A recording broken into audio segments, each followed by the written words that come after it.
இது வரைக்கும் gate kids சேனலை சப்ஸ்கிரைப் பண்ணாதீங்க, உடனே சப்ஸ்கிரைப் பண்ணுங்க. அப்படியே அந்த பெல் சிம்பலையும் பிரஸ் பண்ணுங்க. எங்களுக்கான சப்ஸ்கிரைபரை இன்க்ரீஸ் பண்ணி. ஹலோ வியூவர்ஸ், நியூசிலாந்துக்கு எதிரான 3 போட்டிகள் கொண்ட T20 தொடர் நாளை வெலிங்டனில் துவங்க உள்ளது. அதற்கான பயிற்சியில் இரு அணிகளும் ஈடுபட்டு வருகிறது. நியூசிலாந்தில் சுற்றுப்பயணம் மேற்கொண்டுள்ள இந்திய அணி 5 ஒருநாள் மற்றும் 3 T20 போட்டிகள் கொண்ட தொடரில் விளையாடி வருகிறது. இரு அணிகளுக்கும் இடையேயான ஒருநாள் தொடர் முடிந்தது. நாளை முதல் T20 தொடர் நடைபெறவுள்ளது. 5 போட்டிகள் கொண்ட ஒருநாள் தொடரில் இதுவரை 4 போட்டிகளில் இந்தியா வெற்றி பெற்று 4-1 என்ற கணக்கில் தொடரை வென்றது. ஒரே ஒரு போட்டியில் மட்டும் நியூசிலாந்து அணி வெற்றி பெற்றது. நாளை தொடங்க உள்ள T20 தொடருக்கு ரோஹித் சர்மா கேப்டனாக செயல்படுவார் என ஏற்கனவே இந்திய கிரிக்கெட் வாரியம் அறிவித்துள்ளது. விராட் கோலிக்கு ஓய்வு அளிக்கப்பட்டு உள்ளது. அவருக்கு பதிலாக அணியில் சுபம் கில் இடம்பெறுவார் என தெரிகிறது. அதே போல ரிஷப் பண்ட் மற்றும் குல்தீப் யாதவ் இருவருமே பார்த்தீங்கன்னா அணிக்கு திரும்ப இருக்காங்க. 4வது ஒருநாள் போட்டியில் இந்திய அணி ஒரு பெரிய தோல்வியை சந்திச்சிருக்கு அப்படின்னே சொல்லலாம். இதற்கு ஒரு முக்கிய காரணம் டாப் ஆர்டர் பேட்ஸ்மேன் சரியாக விளையாடாத காரணம் தான். அதே போல் மிடில் ஆர்டர் பேட்ஸ்மேன் மட்டும் கொஞ்சம் கரெக்டாக இருந்தால் கண்டிப்பாக இந்திய அணியை அடிச்சிக்கவே முடியாது அப்படிங்கிற மாதிரி தான் இந்திய வாரியம் சொல்லிட்டு வராங்க. இதே போல தான் 5வது போட்டியிலையும் பார்த்தீங்கன்னா டாப் ஆர்டர் பேட்ஸ்மேன் சொதப்பிட்டாங்க. எப்படியோ நடுவில் பார்த்தீங்கன்னா ராய்டு அவர்கள் அடித்து, அதாவது மிடில் ஆர்டர் பேட்ஸ்மேனாக இறங்கின ராய்டு அவர்கள் அடித்ததுனால தான் இந்திய அணி தப்பிச்சது அப்படிங்கிற மாதிரி கூட பேசுனது உண்டு. இந்த நிலையில தான் இந்திய அணியோட மிடில் ஆர்டர் பேட்ஸ்மேனை நிறையவே ஸ்ட்ராங் படுத்தணும் அப்படிங்கிறதுக்காக இந்திய அணியில் மிடில் ஆர்டரில் ரிஷப் பண்டை இறக்கிறதுக்காக நிறைய முயற்சிகள் தற்போது நடந்து வருது.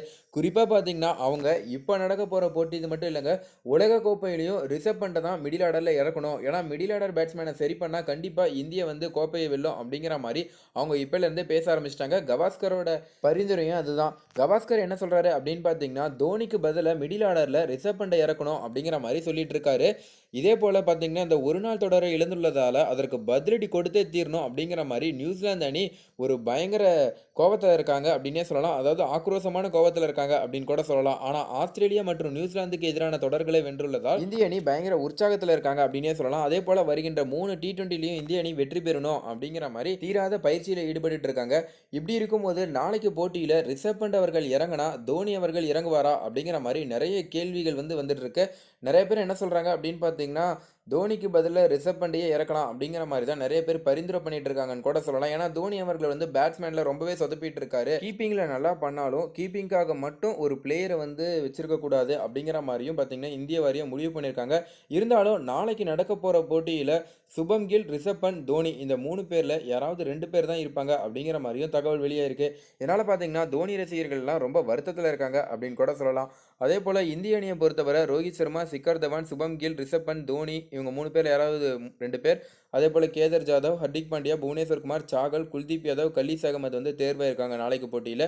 நியூசிலாந்து அணியில் காலின் Munro, Henry Nicholls, gain Williamson, dim Seifert, Ross Taylor, James நீசம், Mitchell Santner, இஸ்ஜோதி, dim Saudi, லூகி Fergusson இவங்கெல்லாம் பார்த்தீங்கன்னா தேர்வாயிருக்காங்க.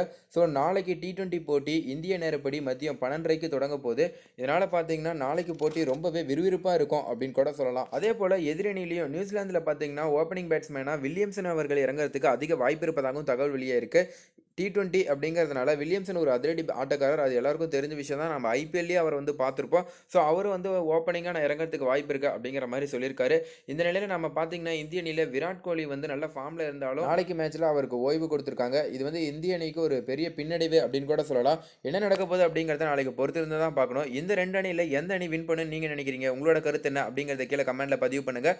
மேலும் இந்த தகவல் உங்களுக்கு பிடிச்சிருந்துச்சுன்னா மறக்காமல் லைக் பண்ணி ஷேர் பண்ணுங்கள். இதே போல் பல தகவல் தெரிஞ்சுக்கொள்ள நம்ம சேனலை உடனடியாக சப்ஸ்கிரைப் பண்ணுங்கள். தேங்க்யூ.